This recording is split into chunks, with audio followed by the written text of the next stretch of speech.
una prueba funcional segura, accionaremos el freno de cadena. Colocamos el interruptor en la posición de encendido.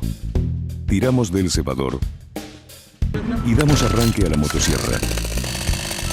Quitamos el freno y aceleramos.